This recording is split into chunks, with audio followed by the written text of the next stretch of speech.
It was an important announcement for us as a family. It turned out to be an important announcement for the history of the state. The question was whether I would give up a safe House seat, which I had had for 14 years, and risk it all to run for the United States Senate. I made the decision to go forward and do it. And so for the last 29 years, I've been vindicated. That decision paid off. Now I had to face the tough reelection decision for my 6th term in the United States Senate. I love this job. I think it's a terrific job. But I also know reality. There comes a point in your career when the torch must be passed, and I've reached that point. I will not be seeking re-election to this United States Senate seat. Now, by way of warning, I want to tell you, it's a long goodbye.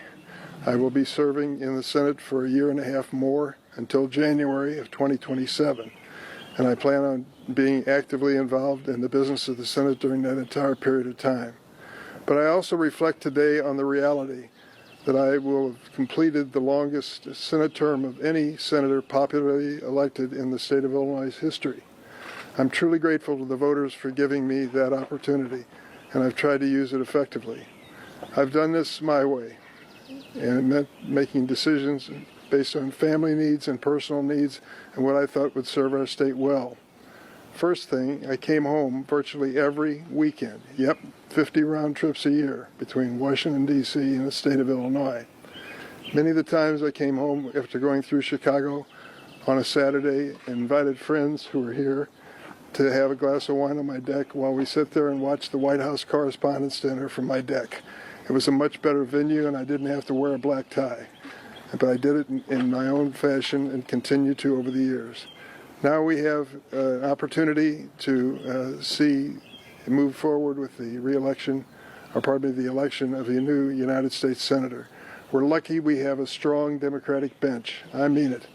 You've heard some names already. Believe me, you're going to hear more, because they've been calling over the last several months and talking about the fact they wouldn't run against me, but they wanted my blessing to run. I'm not planning on endorsing any particular candidate. I hope I don't have to, but I'm not ruling out the possibility in an extreme case. I just think it's up to the voters, the Democratic voters, to make this choice moving forward. Now, here's the good news. I have a great colleague in the United States Senate named Tammy Duckworth. I take credit for it. I think I can prove that I discovered her. I invited her to a State of the Union address in Washington to be my guest when she was still a patient at Walter Reed Hospital, just weeks after her helicopter was shot down over Iraq. Her husband, Brian, also in the Illinois National Guard, pushed her wheelchair into my office, and I met her for the first time. She blew me away. She's an amazing, strong, principled, energetic, talented person. She'll be a great senior senator from the state of Illinois, and I know that she'll carry on in the traditions that I've tried to establish. And so I just want to thank you all for being here. I want to thank, in particular, this young lady who lives in this house with me, named Loretta. We've raised our family in this house, and we've lived in this neighborhood for how many years? Since 47.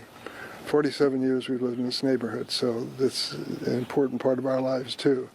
I also want to thank the best Senate staff in the world. Thank you all for being here. They deserve that check. And now open up to any questions you might have. Senator, you said that you're not going to endorse anybody, but what kind of qualities and character would you be looking for in someone to best succeed you? Do you think would you be looking for a female candidate, person of color, or any other qualities that stand out for someone to be your successor? Well, I'm not going to set the criteria. That's for the voter to decide. And they took a risk with me. I'm a downstate Democrat. That's kind of a vanishing breed when you consider federal office, particularly the United States Senate. And many of them had never heard of me. A fellow named Paul Simon blessed me with his endorsement, and I moved forward, and things worked out for the best.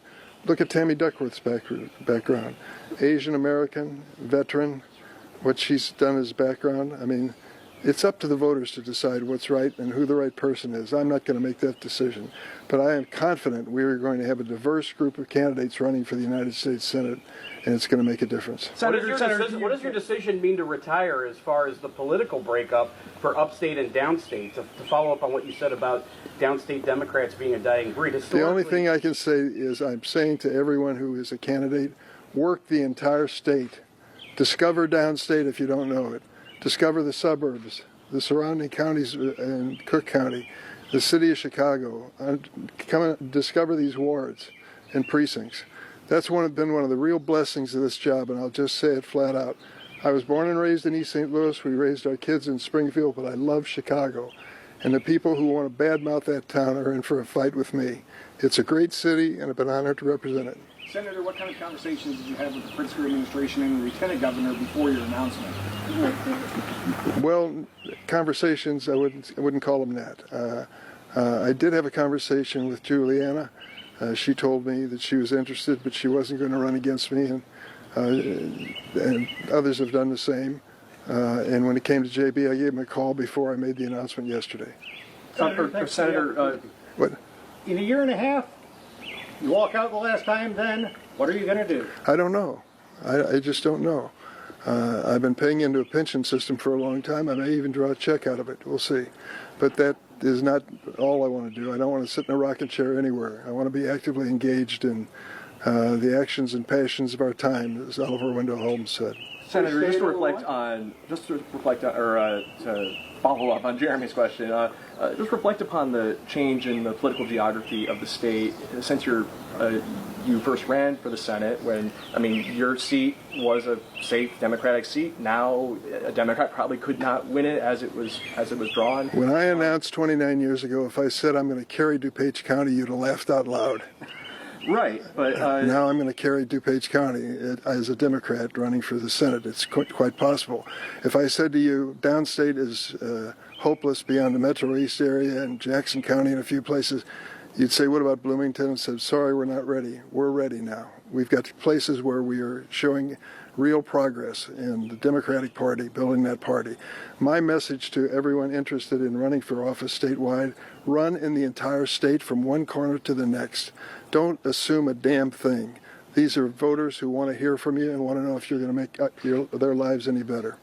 Does it concern you, though, that with the majority of the electorate now in the Chicago area, in the collar counties, in Cook County, that downstate might not get the attention that it deserves without a downstate senator? I don't believe that. I think the person who is successful in running for this office is going to understand they've got to not only represent the entire state, they've got to work the entire state, and we've done that. Do you think you leaving as a downstate I Democrat? can't give you every question.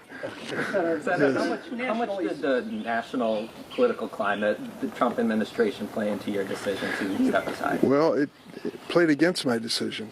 The madder I got about what Trump is doing to this country and to the Constitution, the more I wanted to serve and not step aside.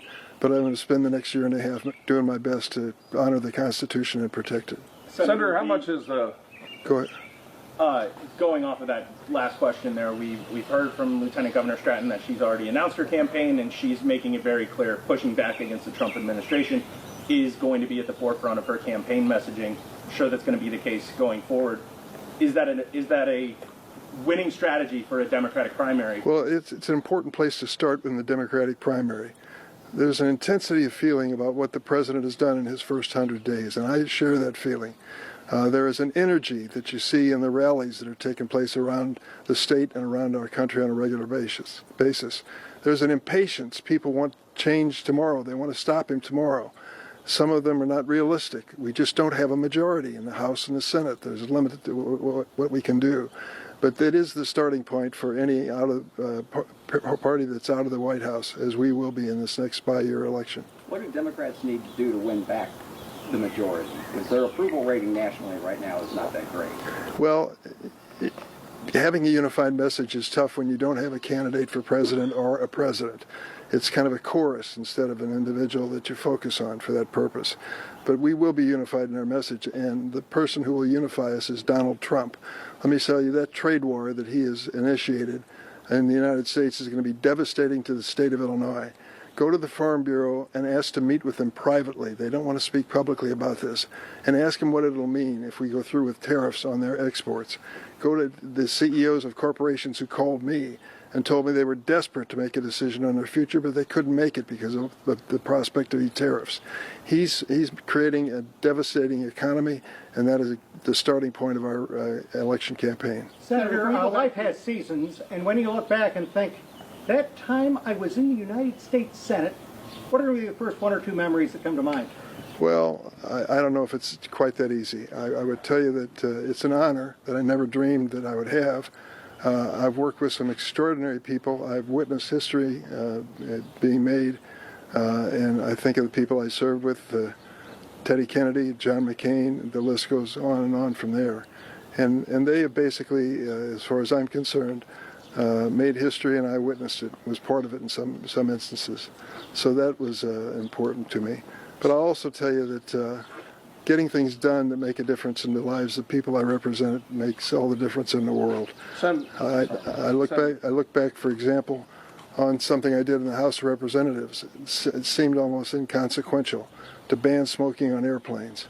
It ended up being a tipping point, and the whole problem with health care and tobacco changed with that as a starting point. People started saying, if secondhand smoke is dangerous in an airplane, well, what about a bus? What about a train? What about an office building? What about a restaurant? And I want to add that my wife Loretta worked for the Lung Association and helped to change the law in Illinois to make it safer for people in restaurants and places like that. Senator, can you go back to when did you first start considering that this was going to be your last term? And was there something that was sort of the tipping point for you? No, it just came down to this. I'm 80 years old, all right? I feel good and strong and healthy and go to work like I'm supposed to, travel back and forth to Washington every week. But I had to project forward. The campaign's going to last 2 years, and then you're going to serve 6 years. So are you ready to make an 8-year commitment? That's the truth and the reality of the United States Senate. I didn't think at this point it was the right thing to do. I think it was the right thing to pass the torch on to another generation. You have specific priorities for yourself being in the minority party for this last year and a half in office? Well, I'm going to look for opportunities, but I'm going to spend a lot of time talking to my Republican colleagues, many of whom have sent me nice messages in the last 24 hours. And I'm going to beg them to stand up and fight with us to protect the constitutional authority of the United States Senate. We can't give this away. Trade, for example. I know you follow agriculture very carefully. The trade war and the decisions on trade policy under the Constitution are on the backs of Congress. We said in an emergency situation we would delegate that to the president. This president is declaring emergencies that don't exist. We don't have an emergency situation with Canada. For God's sake, is one of our most important trading partners. And now we're going into a trade war with Canada? Is that the message of the last presidential campaign? People laugh out loud when you say that. But it's sad that we've reached that point. The point I'm making to you is if we as a Congress step up and assert our constitutional authority and responsibility, then we can slow down this president from all these executive orders that he's been issuing. Senator Durbin, can you say as to why you think Democrats have nationally a lower polling than they've had in decades? Why is that the case? Well, there's a disappointment among some progressives that we lost the last election. But I think they can be brought back into the fold if we aggressively go after this administration and their violations of the Constitution and offer an alternative. In a short period of time, in the first 100 days, Donald Trump's approval ratings have been going downhill. And it just reflects the fact of how radical his ideas are and how unacceptable they are to most families. So, I think we can build this party. I think we can build it back into a majority party. We got to get started with the off-year election. What do you think are some of the reasons why the polling has come down for Democrats? What are some of the specific things that you see that tripped them up? Well, there's a disappointment that we didn't address the issues, the cost of living issues. But remember this president, remember what he promised about the price of eggs and the price of food people face in the grocery stores? He doesn't talk about it anymore, does he? Because exactly the opposite is occurring. His trade war is going to raise prices on American families at a time when they thought the message of the last election was they had a friend in Donald Trump who would bring down costs for families. That's not a fact. It hasn't happened. And when we make that message clear across the board, I think it'll make a difference. Senator, your thoughts on... Back 29 years to when you made that first announcement about your Senate run. Yeah. Give yourself some advice for the years ahead. The diet? You go ahead. What would that be? If you could give yourself some advice as you were announcing that first Senate run. I learn as I go. I don't come in with a magic formula and follow that formula. And my magic formula, if there is one, is come home every week to Illinois. Make sure you keep in touch with this state from one corner to the next. Stick with your family and your base here in Springfield, but don't give up on Chicago. It's a great city. You know, it lets you in on a little secret. We did some polling after 10 or 12 years I've been in the Senate, and we asked the voters, where do you think Durbin's from? The people in Chicago said, well, of course he's from Chicago. And the people downstate said, well, of course he's from downstate. And I said, whatever we're doing, keep doing it. And it just meant being a person available all around the state at all times. And that really sees you through. You build up a base of support, and I tried to do that. Given the tensions that exist between upstate and downstate Illinois, do you think that you leaving the Senate as a downstate Democrat exacerbates that? No, I don't. I can't speak for the person who will succeed me as nominee, but I can speak for Tammy Duckworth. She spends a lot of time downstate, and for her it's a special challenge, and I respect her very much for it. She understands the importance of the whole state. We're seeing a generational shift in the people that are now not running for Senate seats. Is an older member of the U.S. Senate? I beg your pardon? Grassley's got you there. Is there a need for that? Did you ever feel that your age got in the way of the decisions you made or how you represented the people? No, not at all. And let me tell you something. I made this point in other interviews. Bernie Sanders is older than I am. He's drawing thousands of people that rallies in places that red states with AOC and other people. He's got a lot of energy, and he's already announced he's running again in 2 years or 4 years, whenever he's up next. Chuck Grassley is a perfect illustration. He visits every county in his state every year. I sit next to Chuck in the Judiciary Committee. He is focused and energetic. We disagree on a lot of issues, but his age isn't holding him back. You got to be honest about this, though. And many times it's tough to be self-critical when it comes to something as personal as age.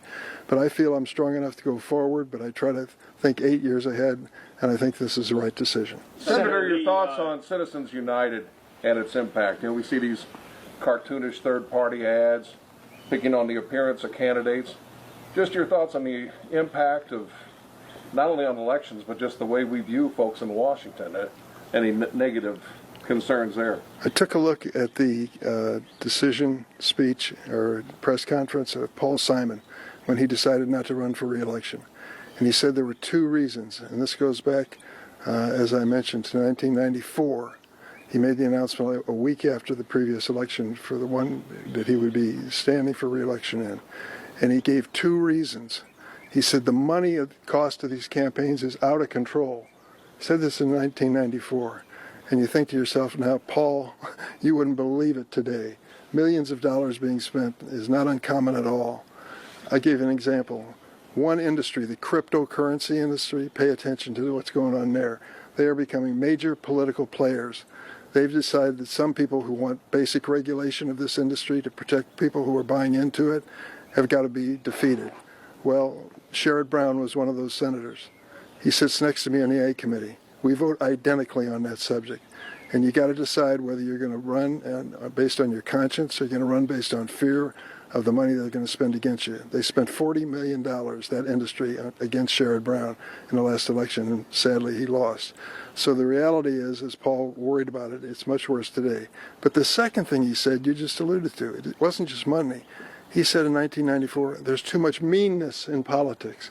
Oh, Paul, if you can only see it today, you wouldn't believe what's going on. And millions of dollars are being spent to muddy people up and to destroy their reputation in the community.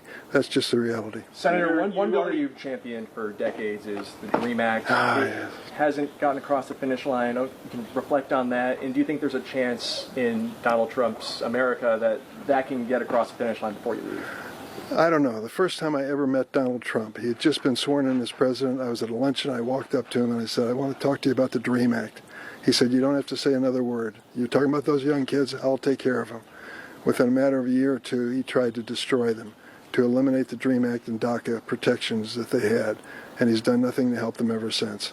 He has people working for him in the White House. Stephen Miller is one in particular, a domestic policy advisor who despises immigrants. Why do I say despises? Because I've been listening to him for 10 years, the speeches he wrote for senators and things that he said. As long as those people are getting the ear of the president, I'm afraid we won't be able to help those who are protected by DACA and the DREAM Act. But I'm not giving up. 830,000 DACA recipients are protected by that law. There should be millions more that are protected. These are innocent kids who came to the United States as infants and toddlers. Their parents made the decision to cross the border. They didn't. They grew up here and did everything right, pledged allegiance to the flag in their classrooms every morning, thought they were part of America, and learned probably when they were about 13 or 14 they were undocumented. Now this president wants to deport them if he can. I hope he doesn't get by with that. I'm going to fight him. Senator, other than that, the DREAM Act, do you have any regrets or frustrations as you're preparing to wind down your congressional career? Listen, the Dick Durbin plan for shaping up America is still there. I'm making a joke here. I have a lot of ambitions and things I'd like to see improved in this country. I'll get a chance to work on some of them before I leave, some of them I won't. But at some point you've got to come to trust that the next generation will feel as you do and work hard to get things done. I can just tick off 10 or 12 bills where the principal sponsor came up with an idea that he couldn't get across the finish line, but someone succeeded him and did that. I've got confidence that the ideas and values that I've fought for are going to eventually prevail. I may not be at the signing of the bill, but that's not the important thing. It's important that it get done for the good of this country. Let me close by saying thanks to the media. A lot of you came a long way and sacrificed to be part of this announcement today. I appreciate your coverage over the years, and I hope I've been available as you've needed me as much as I possibly can. I'll continue to be through this election for the friends, family, and staff who've come here from around the state. Thank you from the bottom of my heart. Thank you.